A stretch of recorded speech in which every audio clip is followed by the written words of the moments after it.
I ain't never done this before, so we both learned.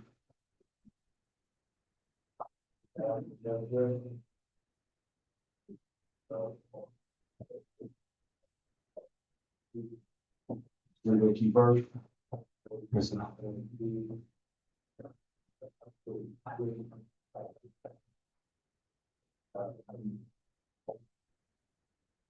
got on 2 feet. I was over the road 2 years. I love the job and.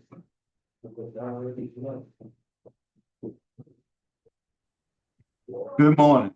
Parole board will be called to order. The time is 8:43. My name is Pete Freeman. I'll be the acting chair today. To my left is Mr. Tillis. To my right is Ms. Stapleton. We will be your panel. Would staff at headquarters introduce yourself? Okay.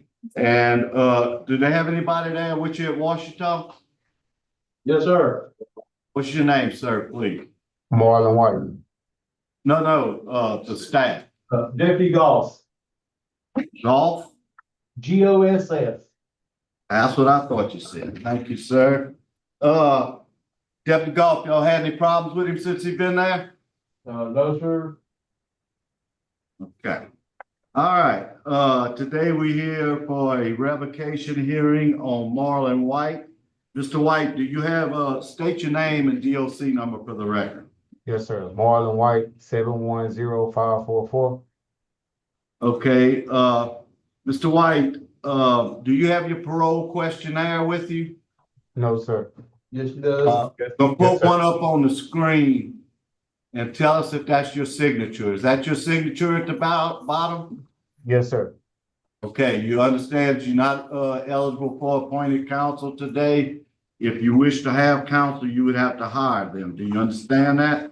Yes, sir. Do you wish to proceed today without counsel? Yes, sir. Okay. All right, Mr. White, we see we have your fiance. I'm gonna call you Miss Lee. Miss Lee, would you tell us what you want us to know about Mr. White? Okay, well, how y'all doing this morning, Principal? I'm sorry. How y'all doing this morning? On.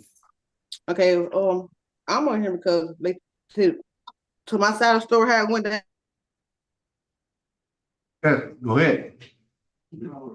Throws up.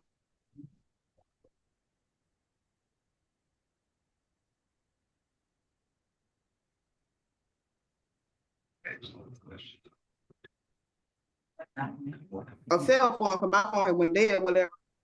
Ma'am, they want to start from the beginning. You froze up on us. Okay, so start again. Tell us what you want us to know about Mr.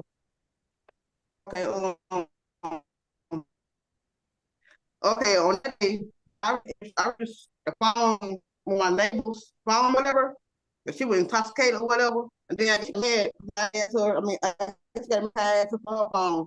She was so laid out, drunk or whatever. And then I left out her house, baseball, and left out the phone, whatever. Then I came back down to my place. Then me and my daughter were walking to my house. She looked back to mom. She said, mom, she outside me. She ran behind me with a table there or whatever. So me and my daughter ran in the house, like in the house, so I want to hit.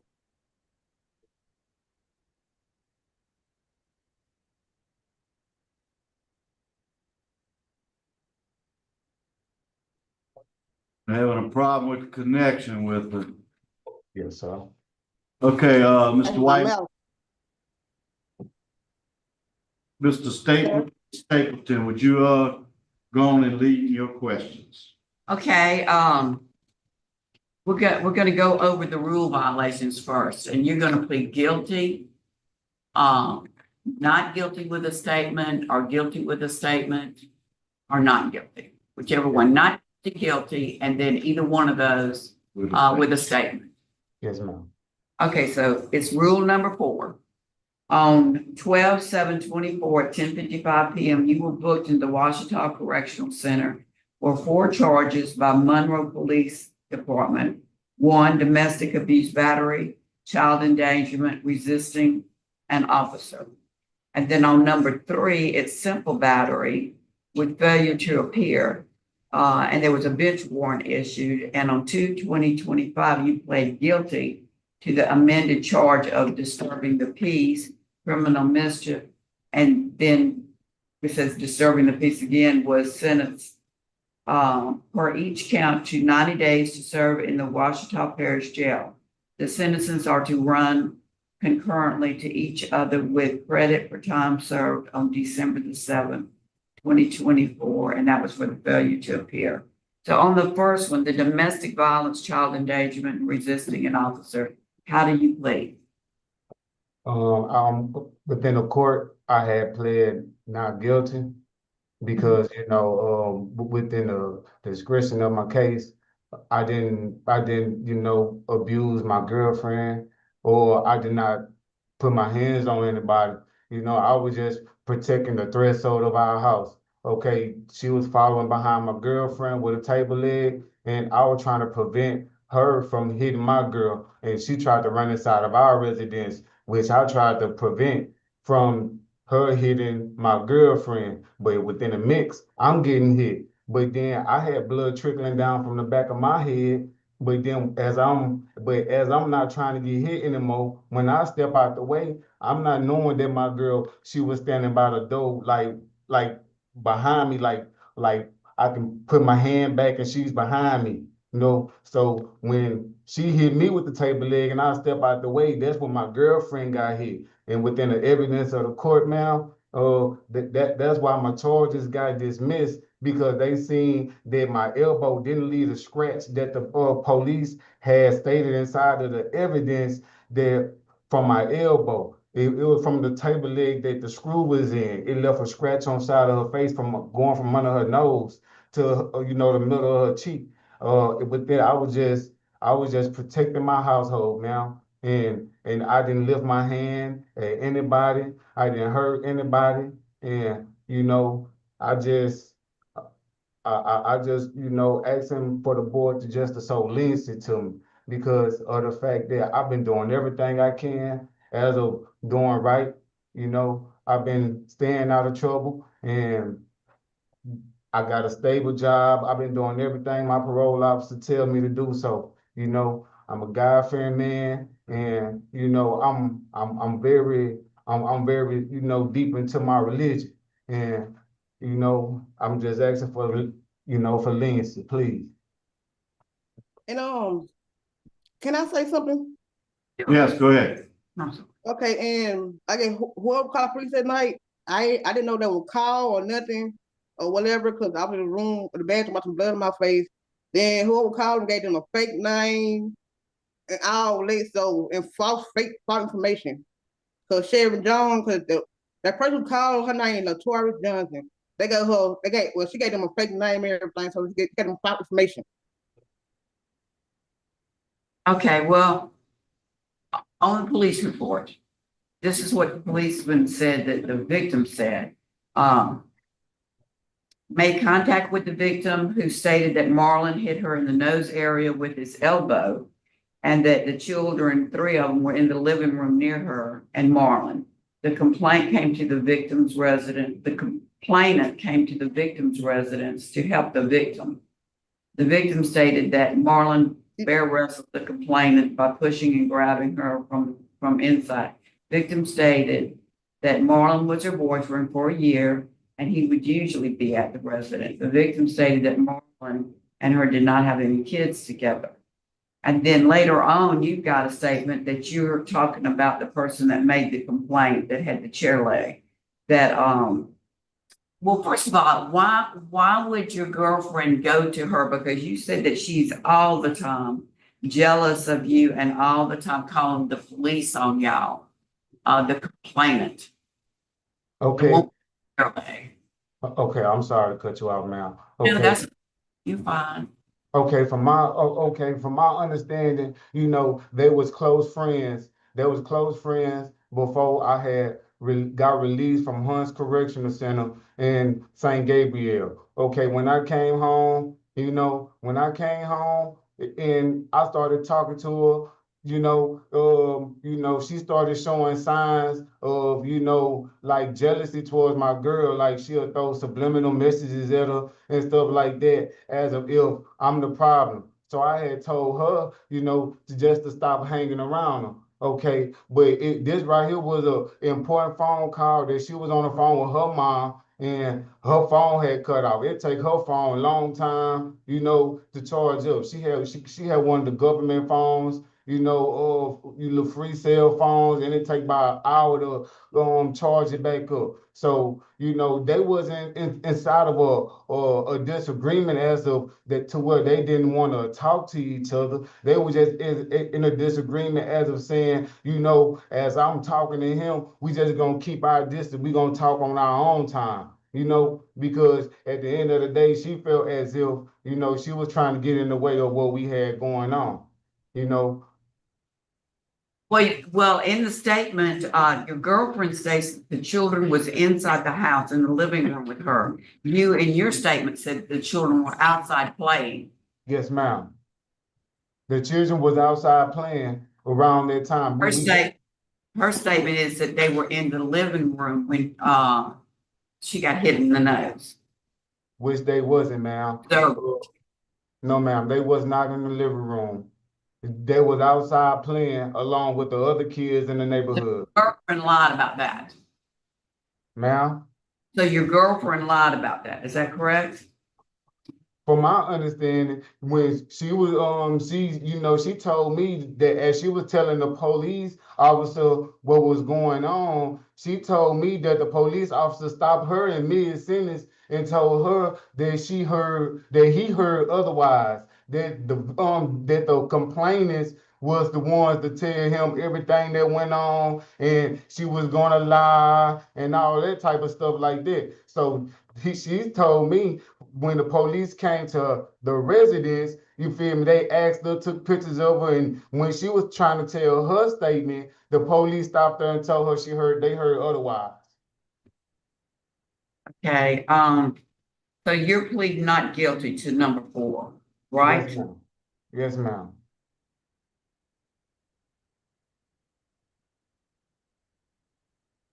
All right, and then the simple battery and failure to appear, and you had a bench warrant put out for you. You pled guilty to the amended charge, which was disturbing the peace, criminal mischief, and disturbing the peace. What do you plead now on that one? I still want to plead not guilty because, ma'am, I was protecting my family. No, this is the second one. There's a second one, and it's a simple battery. It's a simple battery. Yes, failure ma'am. to appear, and they put out a bench warrant for you, and on 2/20/25, so that you pled guilty to the amended charge of disturbing the peace, criminal mischief, and disturbing the peace, and was Yes, sentenced ma'am. count to 90 days in the Ouachita Parish Jail. The sentences to run concurrently to each other with credit for time served on December the 7th, 2024. So Yes, ma'am. you pled guilty on that one to an amended charge. It was amended. Yes, ma'am. My domestic, he told when I pled, my domestic had got dismissed. My domestic got dismissed, and I had pled. Yes, ma'am. I pled to the disturbing the peace and the criminal mischief due to, yes, ma'am. I can't say that it huh? Yes, ma'am. I can say to a point to where there was a lot of commotion that day. It was a lot of commotion that day, ma'am. But I didn't harm anybody. I didn't put anybody in harm's way. I just was protecting the threshold of my door by just putting my body out there, and I'm the one getting harmed in this situation. It's even evidence that's been taken into consideration as of okay, they got a video on Peacock. I don't know if you very noticeable about live PD on something that they got going on within, you know, the parish. I'm on there, right? On season 3, episode 44. I'm on there right now. And it'll show you everything and the elements that I'm telling you as of right now on that video, man. You know, I wasn't aggressive. I wasn't doing any. I'm just trying my best. Let's get back to this. So what they did was they reduced your domestic abuse battery charge. And they reduced the charge of child endangerment and resisting an officer. They reduced it to disturbing the peace, criminal mischief, and disturbing the peace. Well, Yes, disturbing. So now you pled guilty for that. Do you still plead guilty for the reduced charge? Yes, ma'am. Okay, so for that one, all right. I have no further questions. I have a question. Why did you run?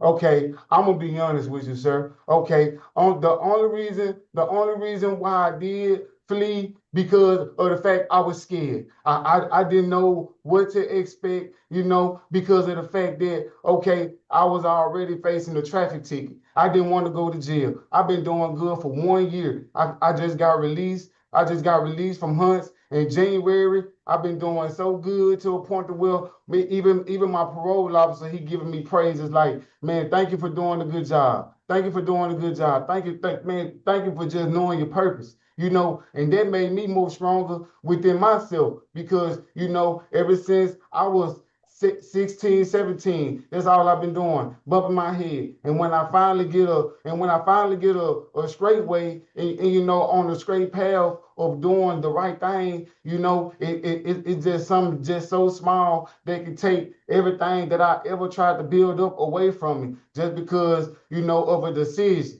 that Running's not a good decision. Makes you look guilty. I'm gonna tell you just like it is. That's just like telling them they can't search your car and they know they got dope in there. So next time, don't run if you're innocent. And that's the only question I have. I have no questions. Okay, we ready to vote? Yes, sir. I'm sorry to tell you this because I know that in other ways you're doing good, but when all this started and you being in the circumstances that you are, you needed to just. But ma'am, I got the score that I was hitting. No, it's not Okay, in the we're police. voting now. We're voting now. Yeah, Just it's not in make the your report, vote. so mine is to revoke. Still? Please, Shelby, please. Please, please let them come home. Oh. Cut her off. You shouldn't have called the police. All right, go ahead.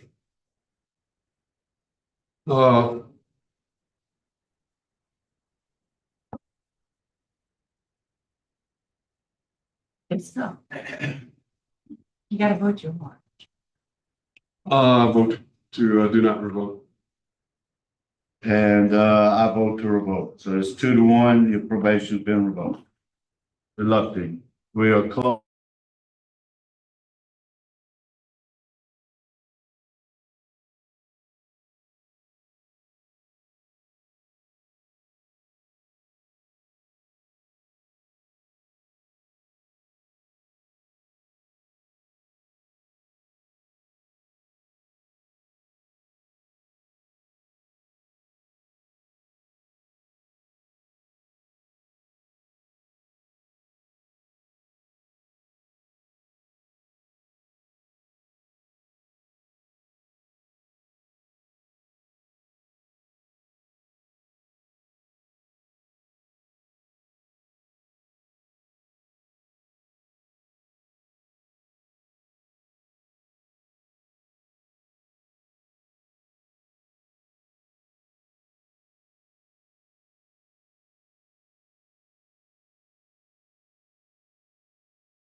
Okay, the parole board's called back to order. My name is Pete Freeman. I'm acting chair. To my left, Mr. Tillis. To my right, Ms. Stapleton. We will be your panel today. Please state your name and DOC number. Can y'all hear us? It's on mute.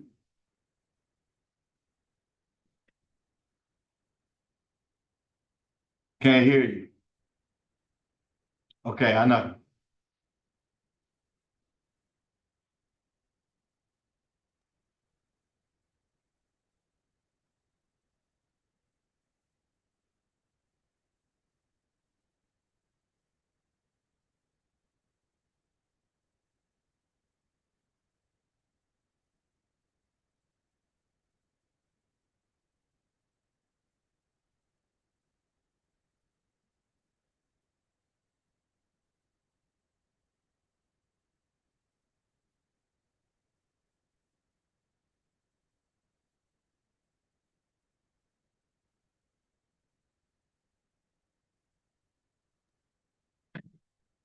Hey, how you doing? My name is ABDUL Collins.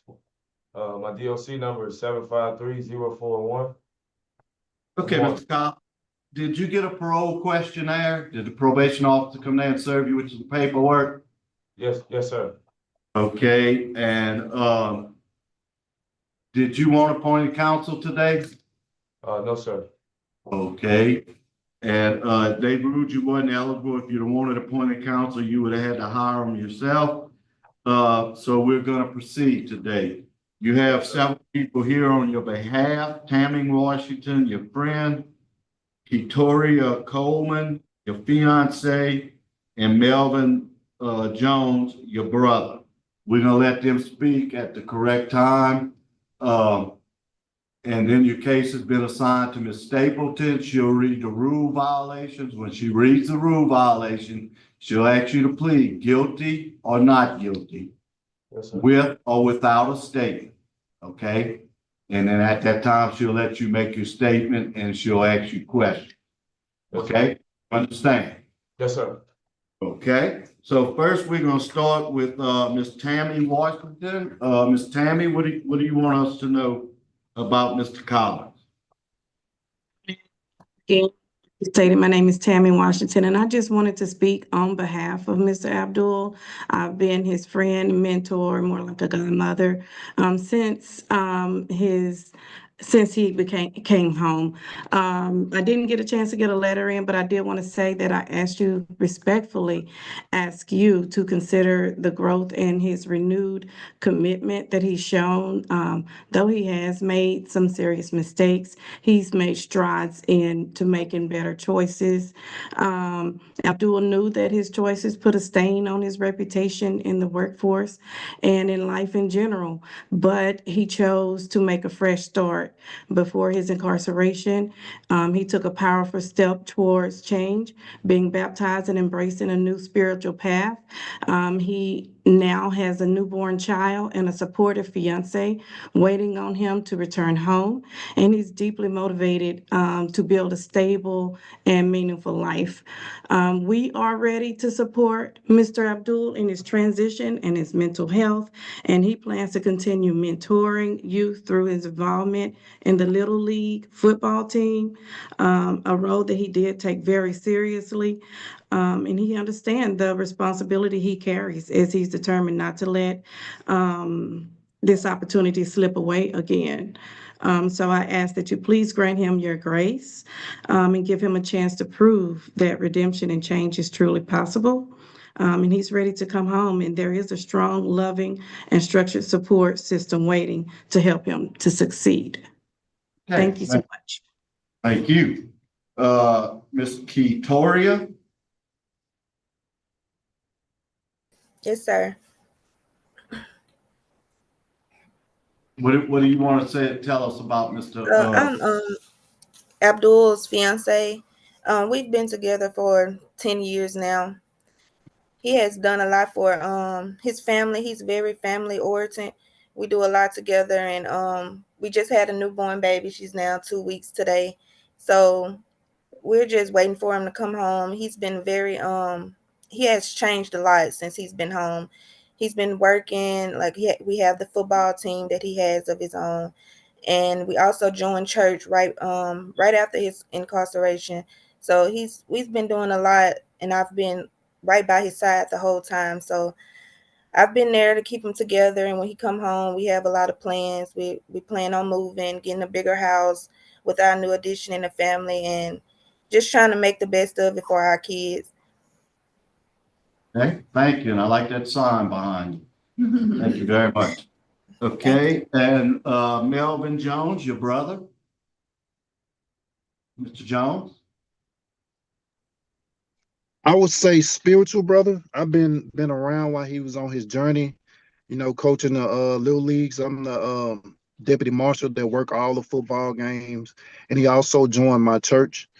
I don't know if it's okay, but I have photos of him just pretty much being active in the community, and I just wanted to just be here to support him today because I really can vouch for the goodness that he has like done in the community. I don't know if this is, Yep, you I can know, see. anything that just shows. Can you see it?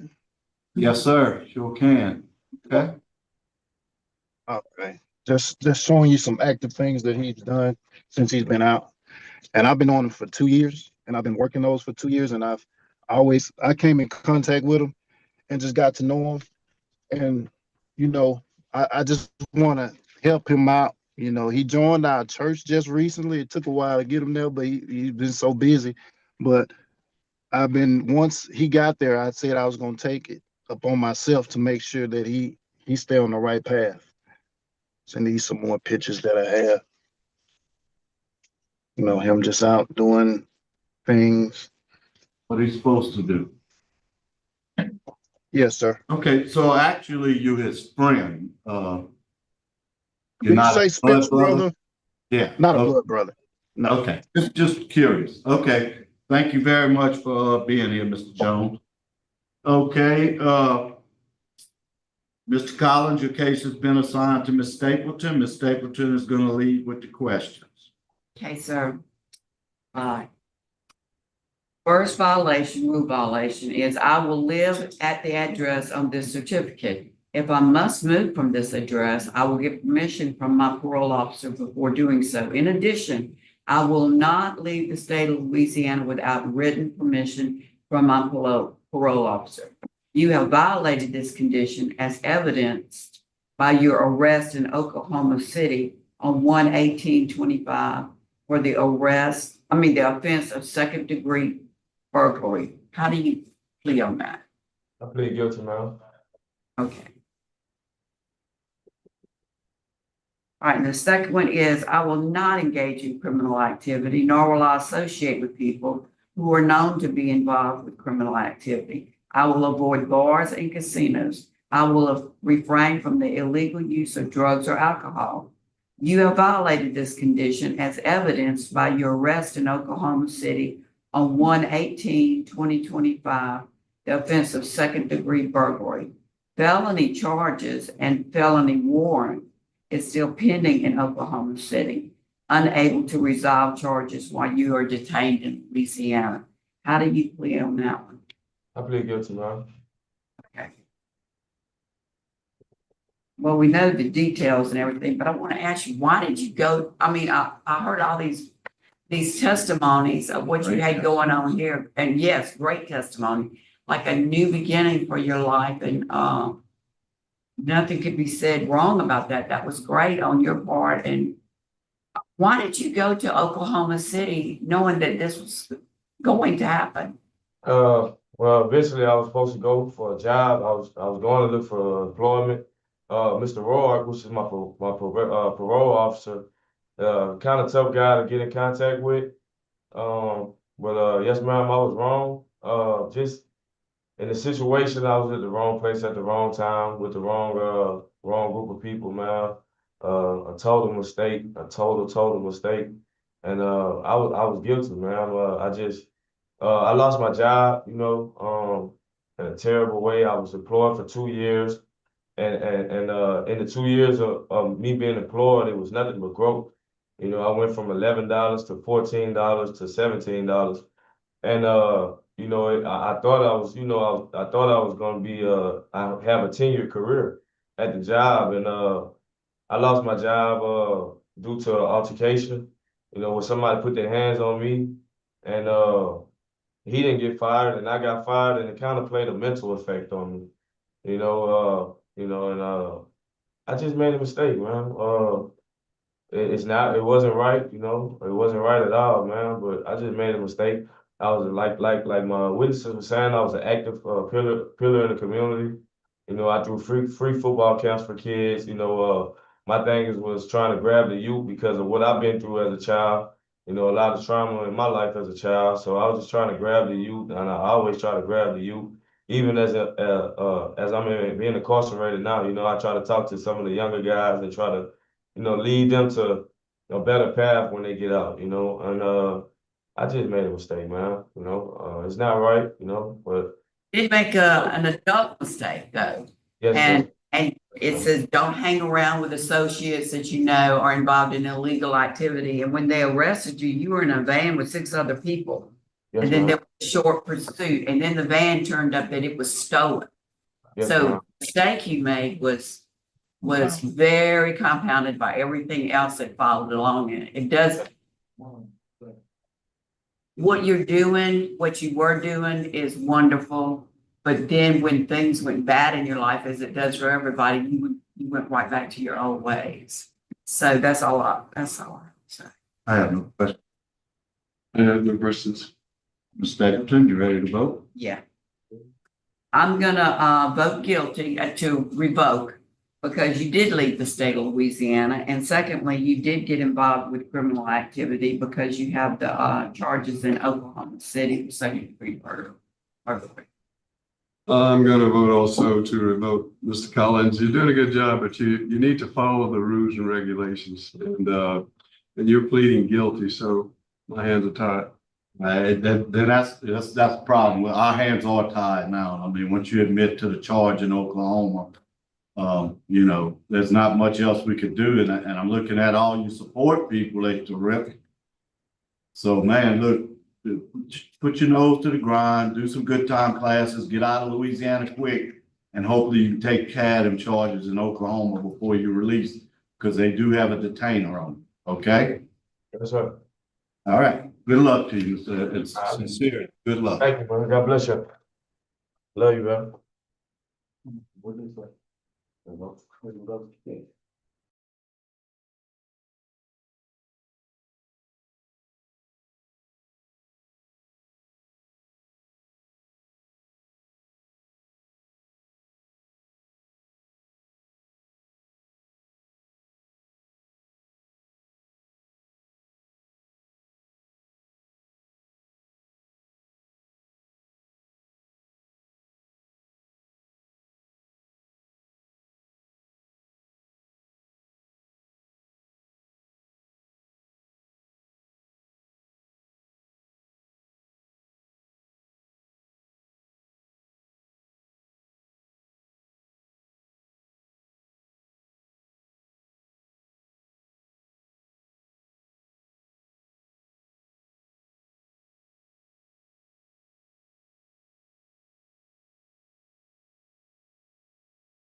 Good morning. Okay, Mr. Matherby, we're here today for your revocation hearing. My name is Pete Freeman. I will be the acting chair. To my left is Mr. Tillis. To my right is Ms. Stapleton. We'll be your panel today. I see you have no speakers on your behalf. Do you have your parole questionnaire?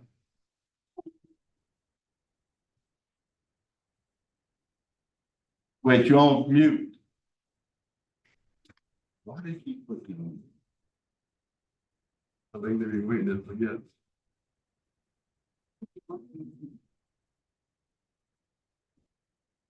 Take your time, try to find somebody to come turn it on for us.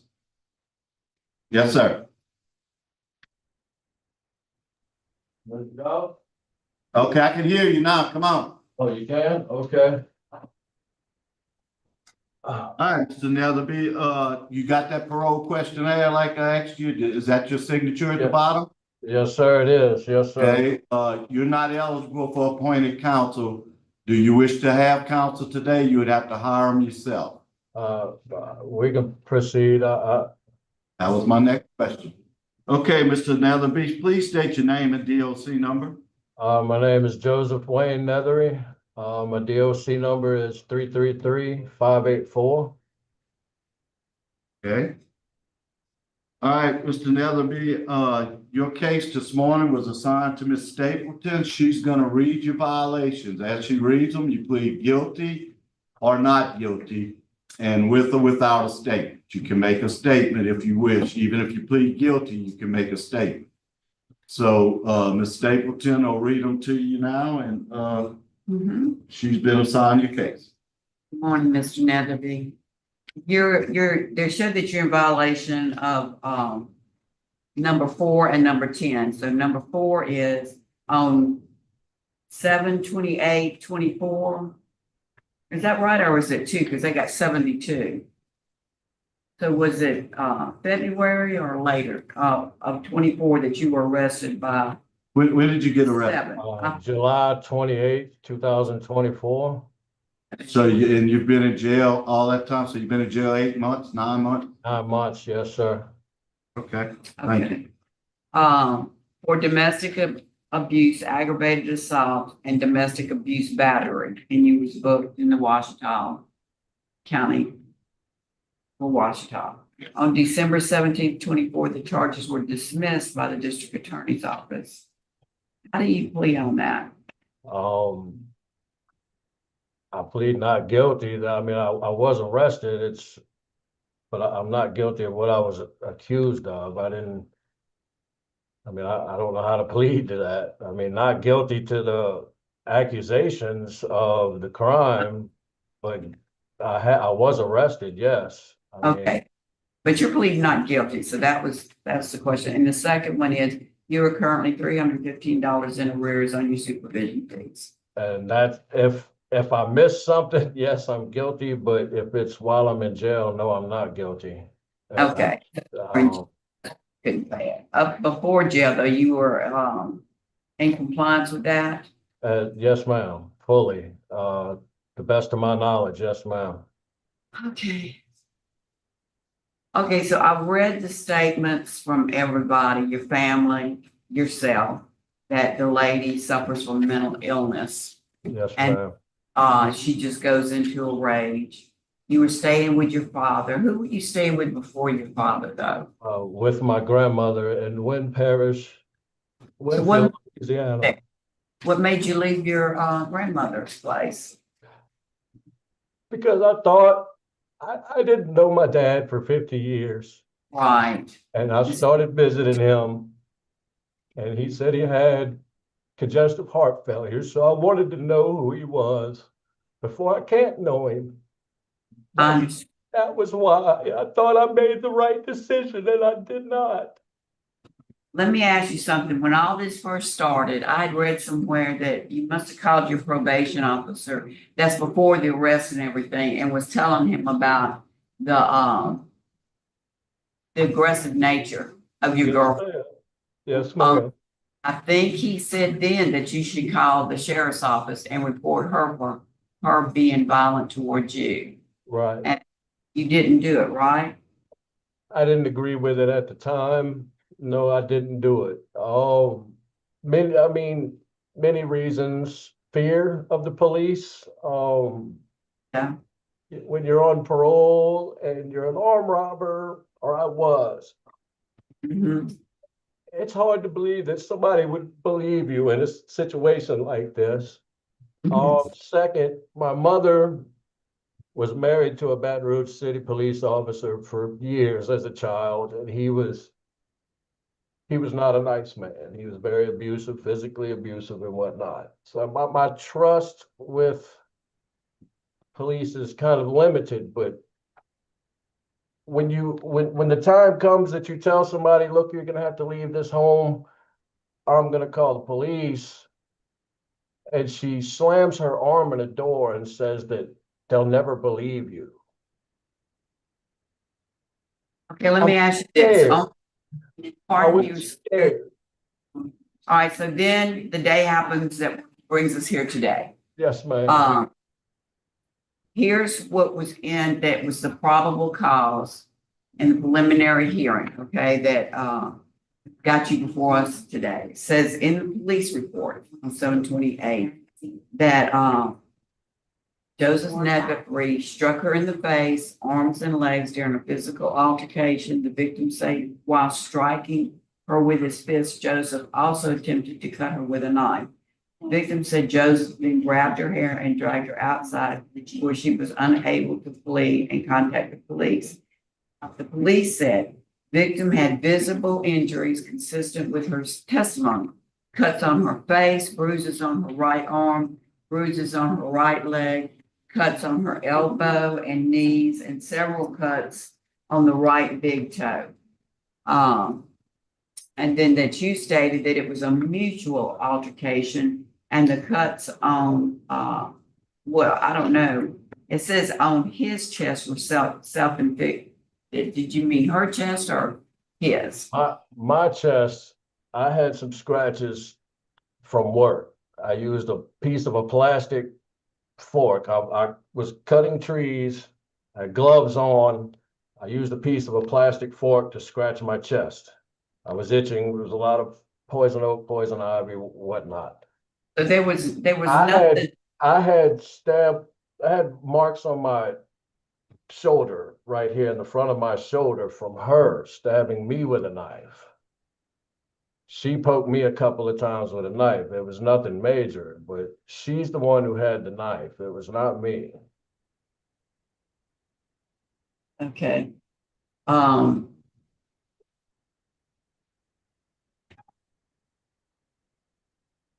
Did you, and so after all of this, you said that you still love her? I do.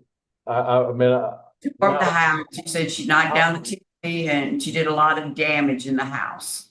she did. She did a lot. She stole everything I owned. She smashed windows, TV. She pulled the TV down upon herself. She smashed the computer, the living room walls. She put holes in the walls, and I can pretty much say that the cuts on her toes or whatnot, that's from running through glass, from breaking windows.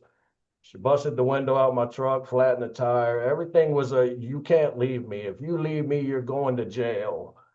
And that's what my life consisted of. I'm afraid of her. I do love her, and I can't hate her. I'm a piece of my heart is with her, but I'm a Christian, so I do my best not to harbor any hatred or hate anyone. So what would you do? Where would you go if you were to not be revoked? Where would you go to live? Because you could have no contact with this woman. That's fully understandable. I would go back to Wynn Parish, to my grandmother's house. My original parole address, 2111 Highway 472, Winfield, Louisiana. That was my original parole address. That's where I wanted to go there originally, but she, it was like I was trapped. I was scared of this woman. I didn't know what to do when somebody's threatening the rest of your life in prison. I could have made better decisions. I don't know, but I never want to see her again. All I could do is pray for her healing. That's all. That's my love for her right there, is that maybe one day she can get herself together. All right, well, I'm gonna pass it to my fellow board members to see if they have any questions. I don't have any questions, Mr. Till. Yeah, okay. Mr. Callen made a motion for an executive session. I Do I have a second? I have a second. We're gonna be in executive session for a few moments. So just hold steady. We're gonna discuss some confidential matters. Can we have a roll call, please? Freeman. Yes. Yes. Hillis. Yes.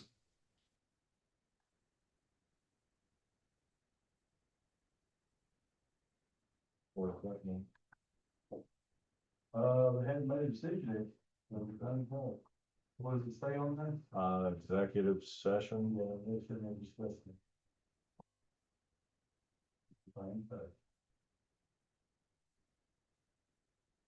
No, we're talking all the time.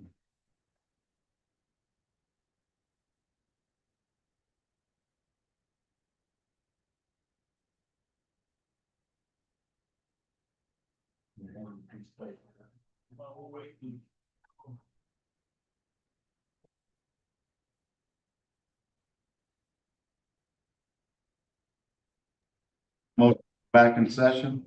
I'll make a motion, we get back into regular session. Second. Second.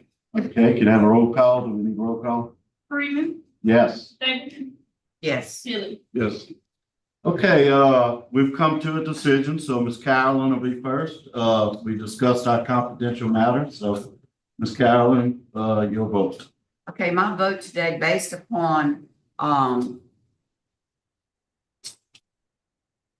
based upon everything that you said, everything that I read also from, your other family members that has witnessed this, aggression, and rage that you didn't respond to in any way. And you don't have priors of domestic violence or anything like that. I'm gonna vote not to revoke, but here's the deal. You can have no contact. So if you want to see your daddy, he's gonna have to come to you, because I hope you are sure you can go to Wynn Parish where your grandmother's at and stay away from that place. Yes, ma'am. Now, if she contacts you, you need to call the police and say, she's contacted me, so none of this stuff can come back on you again. Okay. But my vote today is not to revoke. I concur. I also concur, you know, Mr. Neathery, you gotta watch this kind of stuff because you were back in 25 years. Oh, no. Could have went back and done 25. So I'm gonna reiterate, do not go nowhere around this woman. If you Yes, need sir. to file a restraining order, file a restraining order, because if you get caught around her, we're gonna revoke. Yes, sir. Okay. All right. Good luck to you, sir. Thank you. Thank you. We could sign out at Ouachita at 9:46. Thanks to staff over there. Thank you very much. Appreciate it. Have a good day.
Good morning. The parole board's called back to order. My name is Pete Freeman. I'm the acting chair. To my left is Mr. Tillis. To my right is Ms. Stapleton. We're now at Lafourche Parish Correctional Center. With the staff there, please introduce yourself. Lieutenant Brett Ignatius, Assistant Warden. Okay, Lieutenant, have y'all had any problems with Mr. Major since he's been with y'all? No, sir. A+ model inmate. Done everything we asked. Helped us when we needed a little bit of help. He's done everything we asked. He recently got cleared by medical. I think part of his sentence was to go to TWP. Right. Talked to him, you know, got him on the right meal plan, got him with the medication that he needed. So Did everything like he was supposed to. Last week, medical cleared him for our work release program. so he's now cleared for work release? Yes, sir.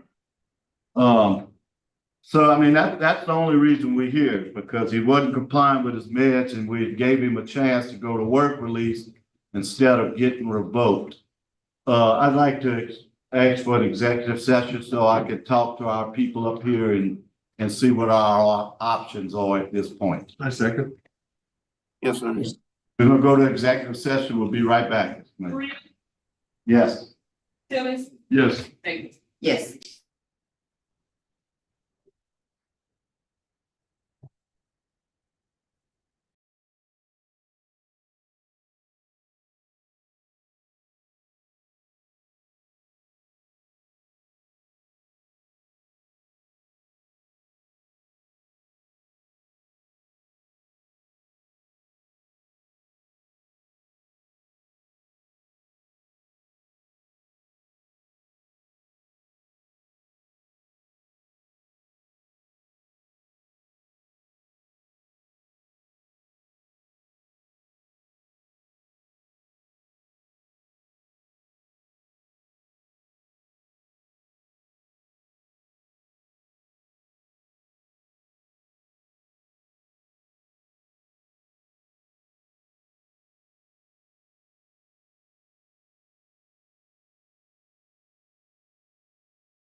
Okay, I've gotten the answer I want, Mr. Major.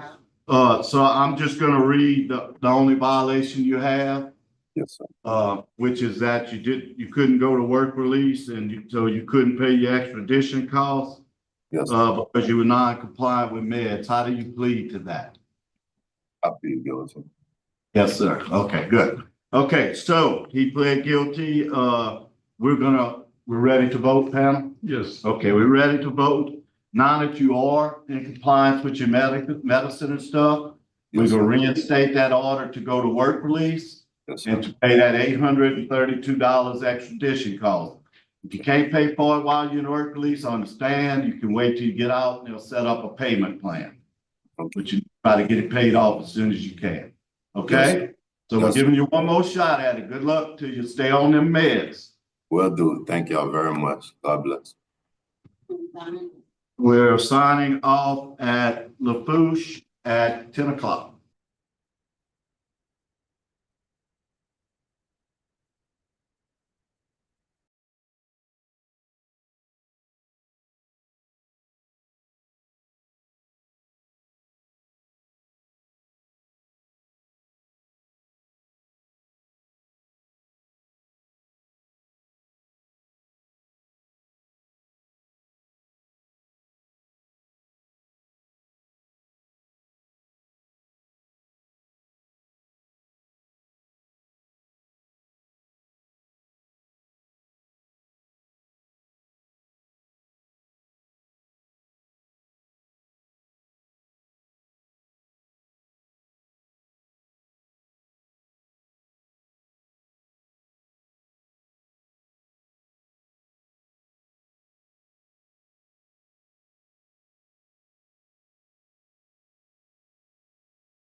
Okay, the parole board's called back to order. Time is 10:08.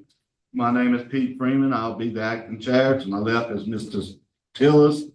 To my right is Ms. Stapleton.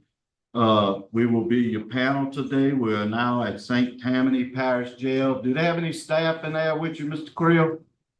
Yes, sir, but they went out the door right back here. She said she's gonna leave it unmuted in case y'all come on the computer, but she walked off. Okay, well, if she gets back in there, we'll talk to her once she gets back.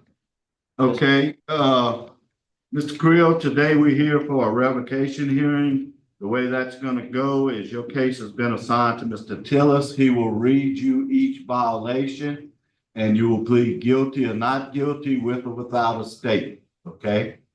And we'll go through all of your charges. Do you have your parole questionnaire with you, Mr. Creel? I have this. Yeah, that's it. Did you sign the bottom? Yes, sir, I did.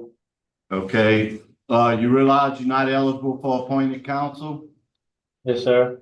If you wish to have counsel today, you'd have to hire him. Do you want to proceed or do you want to hire counsel? I just want to proceed. Okay, so Mr. Creel, like I said, your case was assigned to Mr. Tillis. Mr. Tillis, go ahead. Hi, Mr. Creel, how are you this morning? The first violation, you moved from your address of 305 Avenue 1 and failed to notify your officer. It was only after multiple attempts to see you that you reported to an officer's visit and disclosed your new address of 503 Elm. After multiple attempts at 503 Elm the following month, you advised you move again and could not provide an address for the supervision. You were advised by telephone that your travel permit that was issued for employment was revoked until you could provide an address for supervision.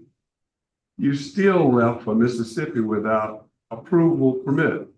During phone call back to check in, you could not provide another address for a supervisor, leading to a warrant for your arrest issued.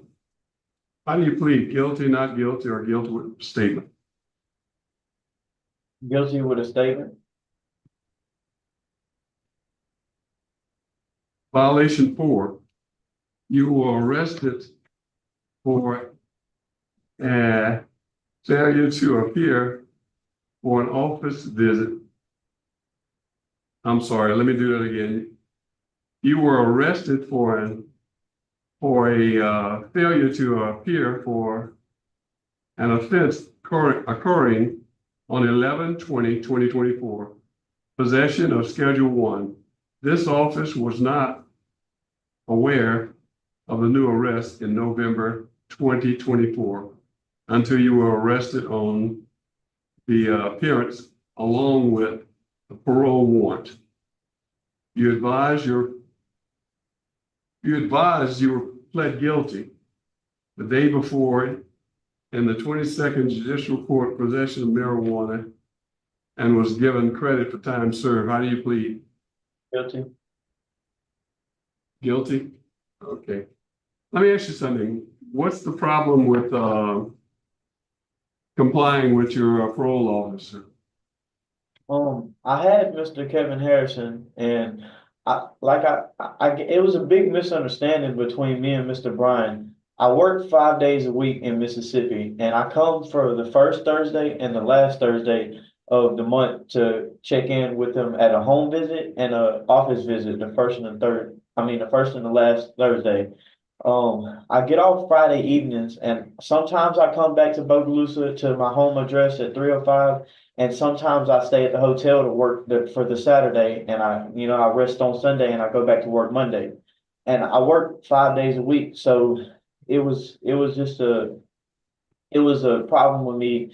I wasn't there whenever he come. I guess he come whenever it wasn't the exact Thursday that I was supposed to be there, and I guess I missed him. I apologize, and it was a mistake on my behalf too, and I take accountability for it.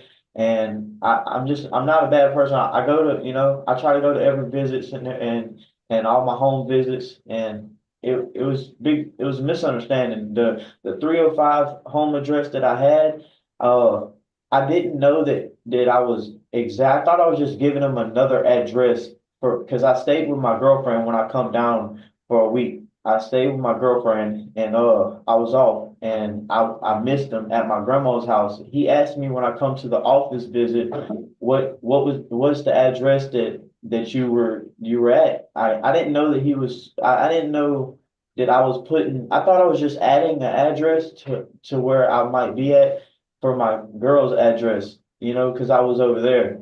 And I didn't really realize it was actually changing my whole home address. And it was a mistake on my behalf too. And it was just a really misunderstanding. And I guess I didn't understand fully and I should have paid attention more. And I apologize and I could do better and I can fix that and make sure I pay attention more to what's going on. And I just did a little time and I got out and I was free and I wasn't paying attention. How long were you on parole? How long have you been on parole when you were? I was out on parole for 8 months, for about 8 months. Okay, you do know your parole officer is there to help you. And if it were me, I would have a close relationship with him and let him know what's going on. And when these guys are out here trying to find you and you won't return calls and stuff, it makes it really bad. And it seems like you had a work permit and everything, but you just weren't checking in. Yes, sir. I apologize. Like I said, I wasn't paying attention enough. That's a mistake. I apologize. And I understand now that the relationship that needs to be with me and my parole officer, because that's got to be like my best friend. I made a mistake and I will pay attention more. If y'all please just give me What about the drugs? What's going on with the drugs? I smoke marijuana. I had an appointment at Willow's Pharmacy here in Covington to get my prescription, and my anxiety and stuff's bad, and I just missed the appointment. I called and everything, but I just didn't get a chance to go up there to the appointment at Willow's Pharmacy and get my prescription. I should have got down there and went and got it, but I was working a lot and I just got out of prison. It was a lot. I can stop smoking though. I can drop that. My nerves, my anxiety they're bad. Okay, you have a prescription for marijuana? No, sir. I had an appointment with the pharmacist that works at Willow's Pharmacy to get my prescription. I called over to I filled out a application on the internet for Willow's Pharmacy and I got a phone call from the pharmacist and he told me that once I come get my first prescription from Willow's Pharmacy that I would have that my name would be on it and I would have a legal prescription. And You got A legal prescription for what? Yeah. marijuana. Okay, so you didn't get your prescription, so you got some somewhere else. Yes, sir, I did. Okay, all right. I have no more questions. I'm looking here on your master record and it shows that previously you have been revoked, that you absconded in 2019 and 2020. Can you tell me something about those times? Yes, ma'am. I was really young. When I got out of prison, I tried to do better, and that was when I was younger. I was scared. I was scared of court dates and everything, but I'm not on like I grew up. I'm not trying to abscond. I'm not trying to run from the police. I want to go to every meeting, every court date. I was working a lot when I got out and I missed this one and it's a big mistake on my behalf.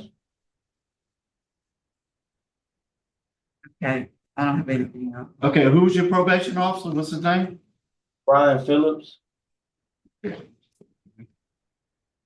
And where would you stay at now if you got out? My dad wants me to come stay with him because he wants me to be at the house with him in Mississippi.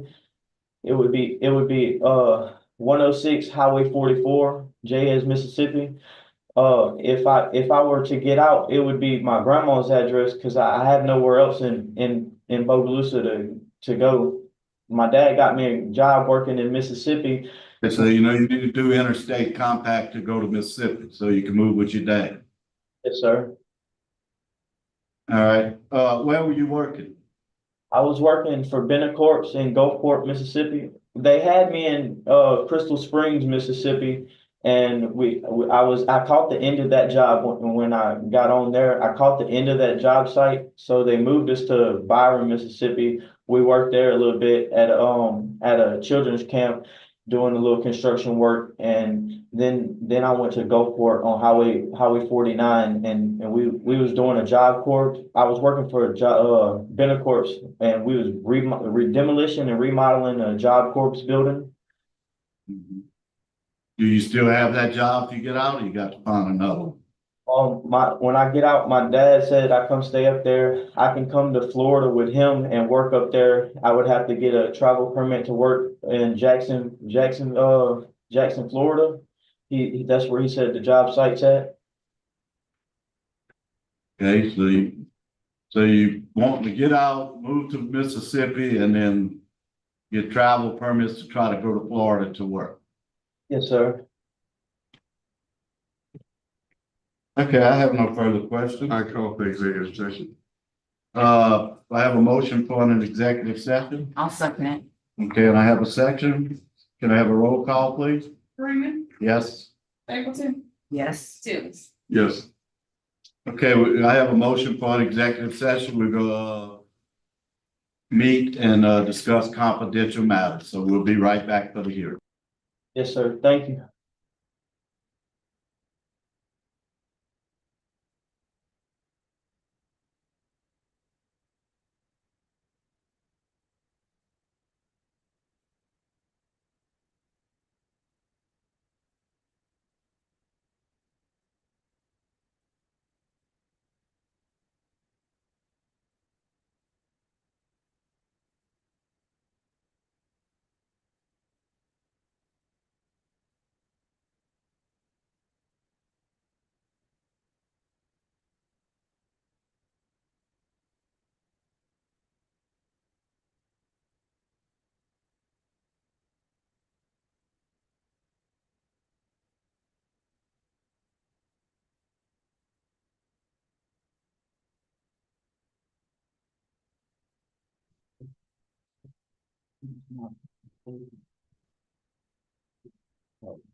Okay, Mr. Creel, we've come to a decision, well, not a decision, it was just confidential matters. Now we're gonna vote.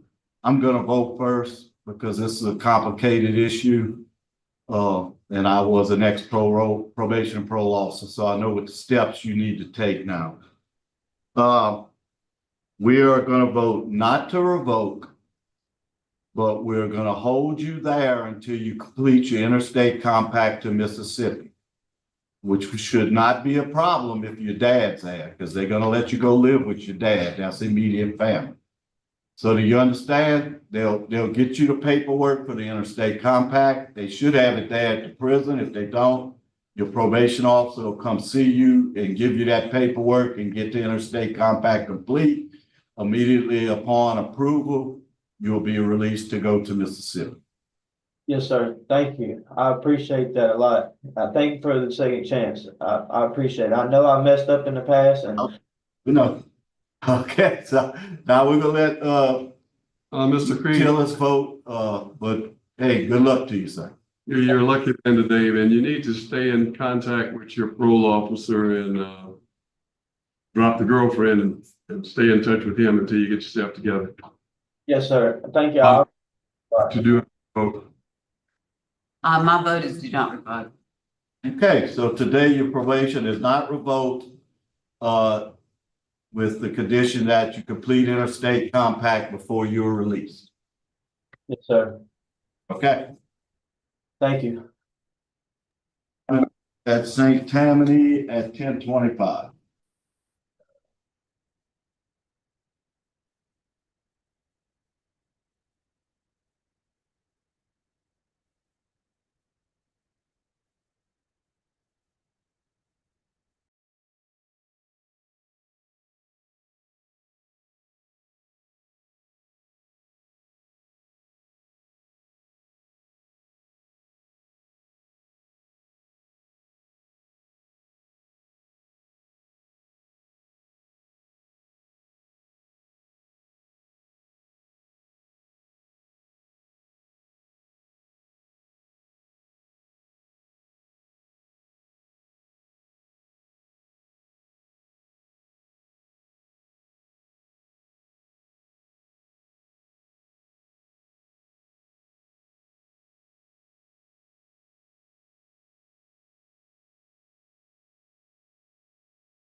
Okay, we are now at CALCASIEU Correctional Center for a revocation hearing on Mr. Shane Hext. Mr. Hext, your case has been assigned to me.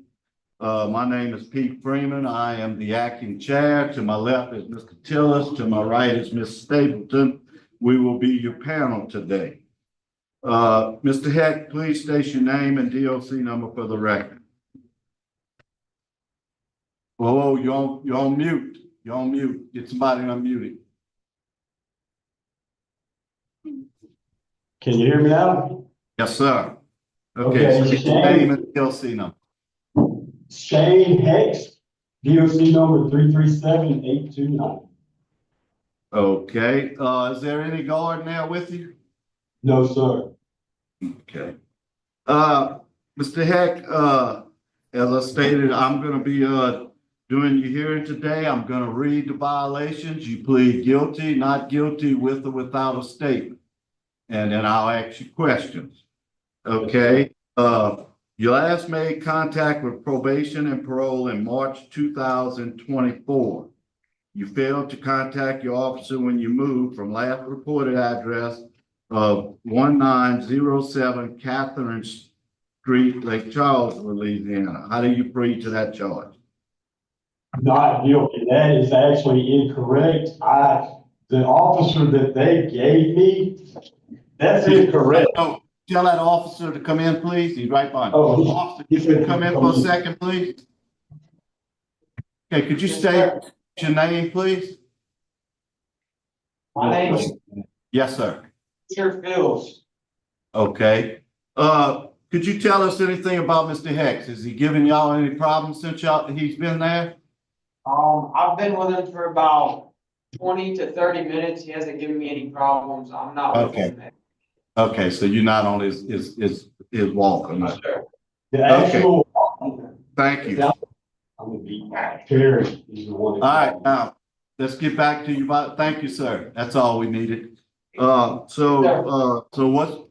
You pled not guilty, and why? Yes, sir. I pled not guilty to that charge because I was released in March of where they're saying that I was released from here, and I reported immediately to my parole officer at the time, Mr. Eric the Dream, and he was congratulating me because I told him I was going to report as soon as I got out.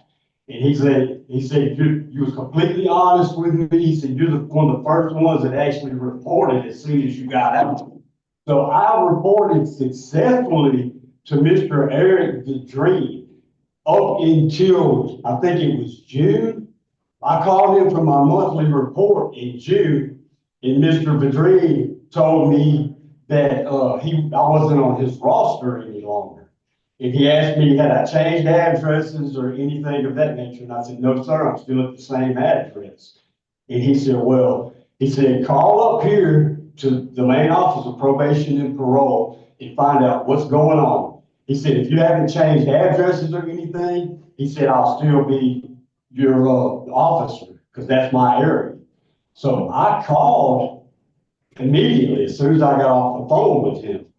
Their phone line was completely going berserk for several months, according to them. And are you still living at 1907? Is that where you still reside? No, sir. That's the main issue. That's what happened. I live at 209 West Lee Street in Sulphur. That's why he was my parole officer, assigned to me for that address. And come to find out, the reason that they put me under this Miss Michaela Laverne is because they went off of one of my previous addresses. And that's when I talked to him. He said, well, get it straight with them and let them know that you haven't moved. And I continued, like he told me to keep calling their office. I called that whole month of June. And I called him back when it was time for me to report the next month in July. And I explained to him I'd been calling every day. I'm finding you not guilty on that one, so you could quit explaining, okay? That's rule number three. Number three, yeah. Condition number 4, you engaged in criminal activity as evident by your arrest by the Quincy Police Department on 8/7/24 for aggravated cruelty to animals and simple battery of the infirm. On 1/30/25, charges of aggravated cruelty to animals, felony, and simple battery in the firm of the infirm were no pros. How do you plead to that charge? Not guilty. Okay, what went on? Why the police were called and what happened? Well, okay, I was renovating Miss Nadine Walton's house. And I was hanging sheetrock and remodeling her house.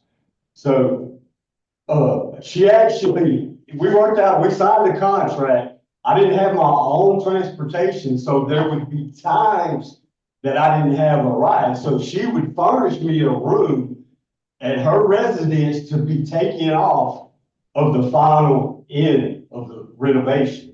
If I needed, if I needed to stay there, because like I said, I didn't have my own personal ride.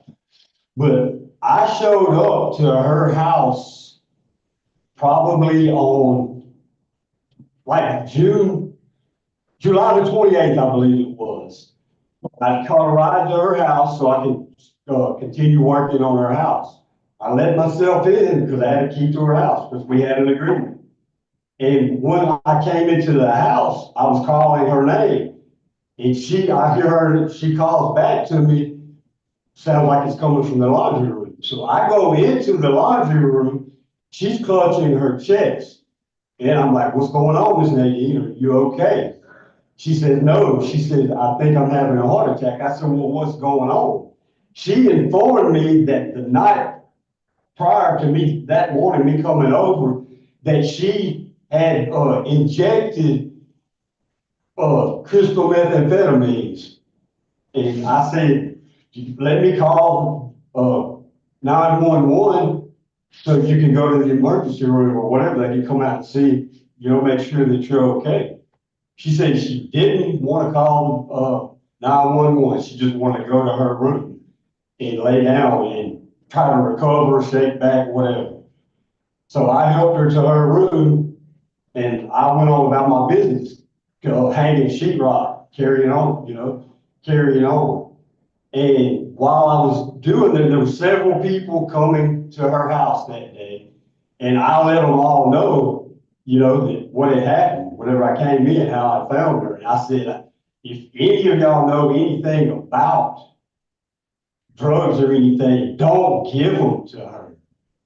Because I explained that she was having an issue. And I told several people that day. I didn't know if any of them had been bringing it, but I was letting them know if they did know who was giving her the drugs to not. When did the confrontation take place? That same day, but it was probably about 2:00 in the morning. I was in my room. I was in my room sleeping. That she furnished for me. She busted through the door approximately, like I said, 2:00 in the morning, and started pounding me in the face. You can refer to my booking photos that I had a black eye. She started pounding me in the face, and I'm like, "What's going on?" Whoa! I was woke up out of my sleep. And she says, "You need to get out of here because you're telling everybody not to give me any drugs anymore. That's none of your business." I said, "Miss Nadine, I was just looking out for your best interest." And I said, "Look," and I had video surveillance of the entire altercation in the room. I had cameras in the room. And I said, "I'm just going to call the law right now to get this straight." I said, "You are on video, and that will exonerate me. I didn't do nothing wrong." I said, "I can press charges on you." She begged me not to call the police. So I did. And approximately 10 days later, her daughter came over. I'm hanging sheetrock. Her daughter comes in and tells me that I need to leave. I said, "Look," I have permission and a written contract with your mother that I can be here renovating. She said, "Well, you need to leave." And she started pushing on me and slapping me. So I left. And I I came back the next morning and the police showed up. The police questioned me. I explained to them what had happened 10 days prior to this, because this was 10 days later. And I stood up the black eye and everything, explained my side of the story, told him I was the victim. He said, okay. I told him about the video and he said, okay. He said, well, let me go talk to her. And he went and talked to her and she said that she wanted me to leave. He said, but she couldn't make me leave because there would have to be eviction proceedings. And I said, look, I said, I will leave. I said, but I got $20,000 worth of tools over here. And he told me, he said, you don't have to leave because y'all have a written agreement. He said, there's a process she has to go through. I said, as soon as I get a ride, I will leave. I got $20,000 worth of tools here. And he said, all right. And he said, did you want to press charges on Miss Nadine or her daughter? Because her daughter, like I said, her daughter pushed me around and slapped me the night before. And I said, no, sir. And he said, okay. So they left. And they came back about 2 or 3 hours later and said that I answered the door and they told me that I had a parole violation warrant. So they arrested me for a parole violation warrant. They didn't arrest me for any of the allegations that was lodged against me because they found it unmerited at the time. So they took me to the Quincy PD. And I was there for probably 4 or 5 hours. And probation and parole showed up, picked me up, and brought me here to Calcasieu Parish Sheriff's Office. I was here probably for about a week. Miss Laverne, the new PO that they supposedly switched me to that I never had made contact with, came up to see me. I explained to her the same thing that I told y'all about calling and their phone lines was messed up. She said, you know what? She said, I believe you, Mr. Hext. She said, I'm going to drop the hole. And I said, okay, thank you. So she left. About 11 days later, I'm wondering what's going on. So I hit the call button in the day room of where I was being housed at and spoke to the deputies in the tower. And they said that they had, the reason that I hadn't been released yet is because they placed charges on me, which were the charges that you just spoke about. And I was like, okay. So I immediately filed a motion to receive my discovery packet, a preliminary examination, and a motion for speedy trial to go ahead, to speed this process up because I was not guilty of anything and I wanted to be clear. So they answered my motions and everything. It granted everything, but they ended up rejecting my charge. The charges was unmerited. There was no evidence or anything on these charges. Okay. So they offered me a plea bargain for a misdemeanor. I said, I'm not taking nothing because I didn't do anything wrong. I'm not admitting guilt in something that I didn't do. So on January the 30th, I went for misdemeanor trial. They NPO'd the charges. The charges was dismissed. I was never formally arrested for those charges to begin with. I was arrested for a parole violation. So they never came to me and rebooked me, Mirandized me, or anything. The parole violation was the charges. Sir? Parole violation was the charges. That's why they said you were arrested for parole violation. But anyway, so you got found, so they know across those charges. Yes, sir. Tell me about the dog. Why you slammed the dog in the door? I did not slam no dog. That dog got ran over or something. I didn't even know nothing. They had a neighbor back there said he went inside, the dog was laying there and the dog died because he got slammed in the door. I didn't do anything to a dog. Like I said, I had an entire video of that whole house, video surveillance of that whole house. It could provide the SD card to the courts. That's why all these charges was rejected and dismissed because they didn't have any evidence that I did. All right, let's move on. We're gonna they charged you with being in arrears of $1,701. Did you make any payments on your supervision fees at all? No, sir, I did not. Like I said, sir, Why not? You had a job. Because I just started working for Miss Nadine, and I was telling Mr. Bedreen that, and he said, we'll worry about that later, so you can do some community service or whatever to take Okay. care of that. Okay. All right, I'm gonna get to your main violation now. Why you threaten that probation officer? I didn't threaten that probation. They should have pressed charges on you for what you did to that probation officer. I didn't threaten her. So you saying you didn't threaten to kill her and you didn't throw your paperwork through the thing? No, sir, I did not. I was arguing with an inmate that was sitting outside of the thing. He threatened to kill me. Okay, I have no further questions. I have no questions. Okay, we're now gonna vote. My vote today is for revocation. I don't believe your story whatsoever. And, so my vote is to revoke. Violating conditions number 4 and number 10. I concur. And I concur. Okay. What is 4 and 10? Vote. Huh? What is 4 and 10, sir? Can't hear you. What is I cheap? said, what is violation 4 and 10? 10 is, not paying supervision fees. 4 is that I find you guilty, because I believe there was some kind of action that took place. There was a battle and there was some fighting.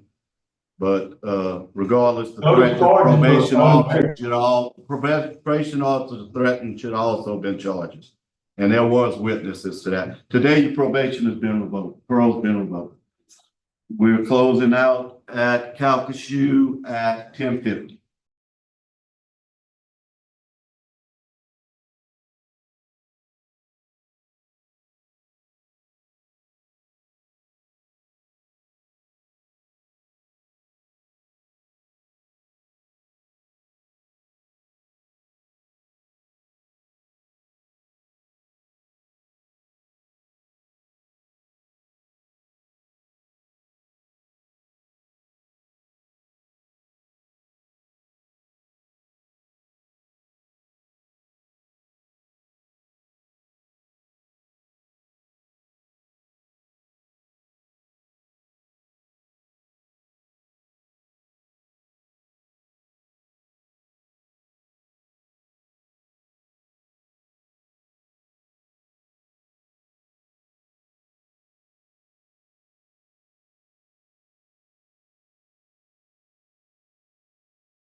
Okay, the parole board is called back in session. My name is Pete Freeman. I am the acting chair. To my left is Mr. Tillers. To my right is Ms. Stapleton.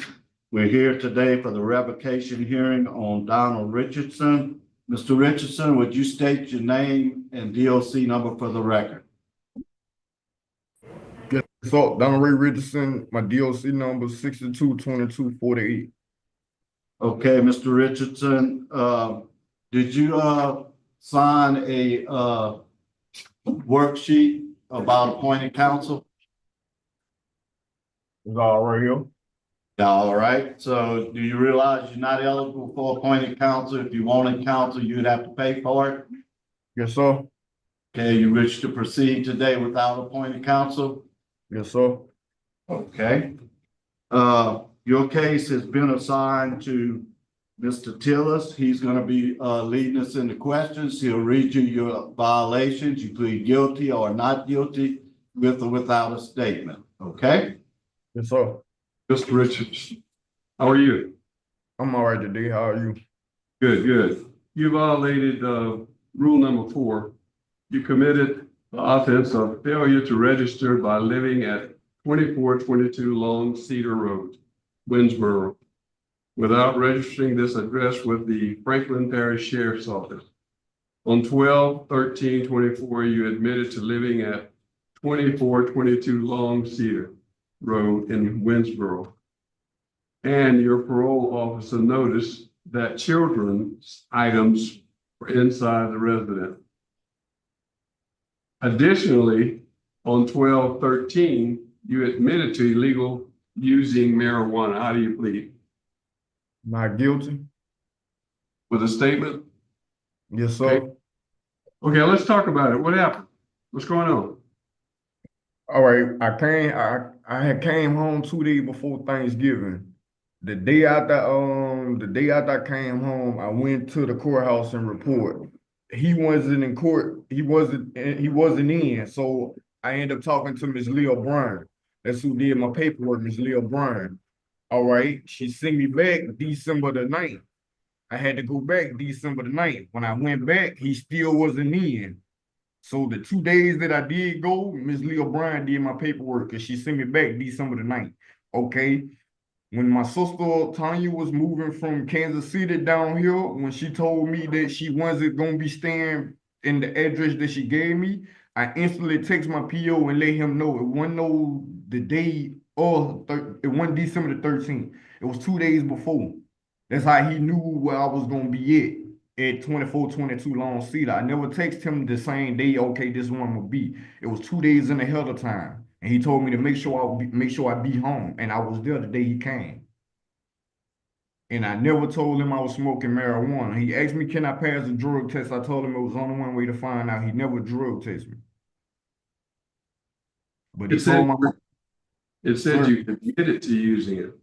I never told him I was smoking marijuana. The day he pulled up, I was sitting outside on the porch on the phone, smoking a cigarette. So how can you get cigarette confused with marijuana? And you told me to put the cigarette down when you put me in handcuffs.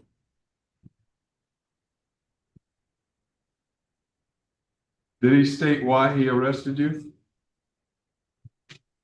He told me because of the kids' items. At the end of the day, the lady I was staying with was one of my sister friends. My sister that supposed to been moved from Kansas City. She supposed to been got her own place, but they had to work on the place that she was gonna get. So she decided to stay with her friend for a while until she, get her place together. But at the mix of it, her daughter was just moving out, and the daughter, don't get me wrong, her daughter had a son, but they was moving out already. They moved out already. So that's why her friend was like, okay, it was okay for me to come stay because there wasn't no kids there. But they did have kids' items. I'm not gonna lie about the kids' items, but with no kids present. Her daughter. How long have you been here? I went up there December the 9th, and that's when Mr. Todd told me that I couldn't be on Rolling Street at my mama's house because it was in the area of a daycare, so I had to find somewhere else. Okay, and when I did go to 2422 Long Cedar, Miss Jeanette Bell, that's who the owner of the house was. She told me I was all right if I can stay there because, it ain't no area, no daycare, no school, and her grandson and her daughter had just moved out. But the only thing that what it was is her daughter just left a lot of stuff behind, a lot of stuff that she couldn't get. And there was a lot of, her stuff and her son, no toys, but it wasn't no kids there. So the kid items and stuff were there when you moved there. Yes, sir. I have no questions. I have a few questions. Your story is kind of different than what you testified to earlier. At the hearing, you said that they were Christmas presents for that. Yeah, like December. Like, okay, he had a bike there that was his that they didn't take, and his grandma had bought him a toy for Christmas. That's the only thing that was there. Like, it wasn't just a lot of toys all over the house or all over the yard. Okay. And were you smoking a cigarette or a cigar? I was smoking a cigar. I had cigarettes in my pocket, but I was smoking a cigar. If he felt like it was marijuana, why he didn't keep it? Okay, just calm down. Don't argue with me. It's just time to tell me the truth. So you were smoking a cigar, but you had cigarettes. Yes, sir. Where would you go stay now if you were let out? With my uncle in Mississippi. That's gonna be that'll be hard to get approved, but they can try to get that approved. Okay, I have no further questions. You have worked there, or where were you work? Have you your uncle? Before, no, not to cut you off. When I came home in 21, I was remodeling houses for a man in Farmerville in Monroe by ULM. Then I stopped there and I started working at Sonic's in West Monroe and Thomas Road. So where do you plan to work if you're released? I really am trying to go offshore on a pipeline when I get out this time. But until the time in, or if it don't come right then and there, I'm just trying to get any little type of job in order to keep me out of here. Who's paying your fees? Sir? Are you having to pay fees, parole fees? Yeah, I got parole fees and stuff I gotta pay. Are you up to date with them? No, I ain't get a chance to pay none of them because I ended up coming back to jail, but I was finna start working Miss Jeanette Builder when I was staying with her 2422 Long Cedar.